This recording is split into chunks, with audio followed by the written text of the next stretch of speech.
Jamais sans la grâce, une dévotion matinale qui vous connecte à la pensée de Dieu et vous donne la provision du ciel au quotidien. Bonjour chers amis, chers internautes, chers téléspectateurs, nouvelle journée, nouvelle provision, bienvenue dans cette dernière dévotion de cette semaine, que Dieu vous bénisse, merci pour votre amour pour les choses de Dieu, merci pour tous vos soutiens que vous nous apportez également dans cette émission, en likant, en partageant et en vous abonnant aussi à notre chaîne YouTube, et que Dieu vous fasse du bien encore aujourd'hui, Père, nous te bénissons. Merci pour cette semaine, ta parole qui a été élevée et qui sera encore élevée ce matin. Amen. Alors, chers amis, chers internautes, Néhémie chapitre 1, le verset 3. Il est écrit, ils me répondirent, ceux qui sont restés de la captivité sont là dans la province au comble du malheur et de l'opprobre. Les murailles de Jérusalem sont en ruine et ses portes sont consumées par le feu. Et ces portes sont consumées par le feu. C'est cet aspect que nous avions vu hier, n'est-ce pas? Le fait que les portes sont brûlées par le feu. On a vu ce qui se passe, que la porte, c'est un lieu de rendez-vous, n'est-ce pas? C'est un lieu de rendez-vous. Et en ce lieu-là, la justice est rendue. La justice est rendue. Mais malheureusement, beaucoup de portes sont brûlées aujourd'hui. Ça veut dire quoi? Ça veut dire qu'il n'y a plus de vraies relations. Ça veut dire qu'il y a la vie privée des gens. On rentre dans la vie privée des gens. On rentre dans le champ de l'orphelin. Et c'est que du désastre.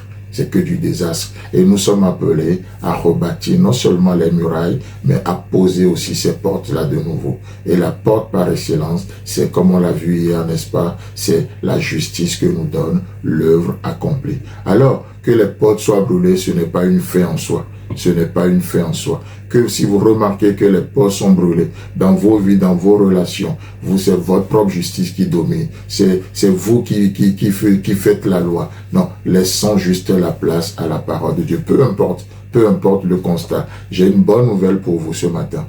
C'est que Jésus se tient à la porte. Il veut rétablir les choses.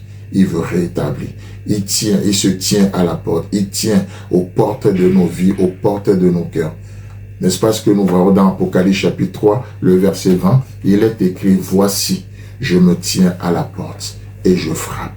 Si quelqu'un entend ma voix et ouvre la porte, j'entrerai chez lui, je souperai avec lui et lui avec moi. C'est beau de voir notre Dieu tel un gentleman ce matin. Il ne défonce pas les portes. Il ne défonce pas les portes. Mais il se tient devant la porte et il frappe. Oh, la porte est fragile, c'est consumé par le feu. Mais le peu qui reste, il peut pénétrer, il peut bousculer, rentrer. Il est le Tout-Puissant, n'est-ce pas? Mais il nous dit, et voici. Que voyez-vous ce matin? Et voici. Le voyez-vous? Ce Dieu aimant qui se tient devant vous ce matin. Il dit, si quelqu'un entend ma voix, l'entendez-vous? Parlez à votre cœur, initiez dans vos vies. L'entendez-vous? Murmurez votre nom ce matin. Si quelqu'un entend ma voix et il ouvre la porte, allez-vous lui ouvrir cette porte ce matin? Qu'est-ce que Jésus nous dit? Il nous fait une promesse. Je souperai avec lui et lui avec moi.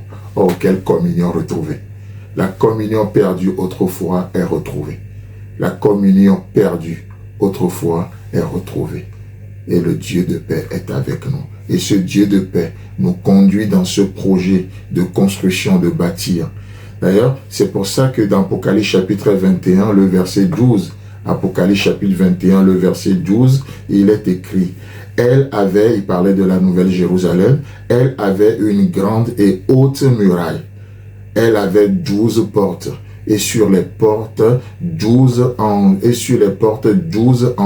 et des noms écrits, ceux des 12 tribus des fils d'Israël. Waouh! La Jérusalem céleste possède une grande et haute muraille. Il n'y a pas de ruine.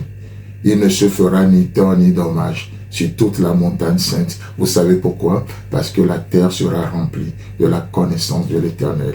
Les ruines ne sont plus. Il va tout faire de nouveau. La Jérusalem céleste possède une grande et haute muraille et 12 portes Cela symbolise la parole de Dieu qui règne et de la justice qui est rétablie. La justice qui est rétablie. Et dans la présence de Dieu, qu'est-ce qui se passe? Tout est parfait. Tout est parfait. Chers amis, chers internautes, venez, rebâtissons. Et nous ne serons plus dans le propre. Que Dieu vous bénisse. Nous vous souhaitons un agréable week-end et Dieu voulant, on se retrouve la semaine prochaine. Si vous avez aimé cette émission, parlez-en à vos amis.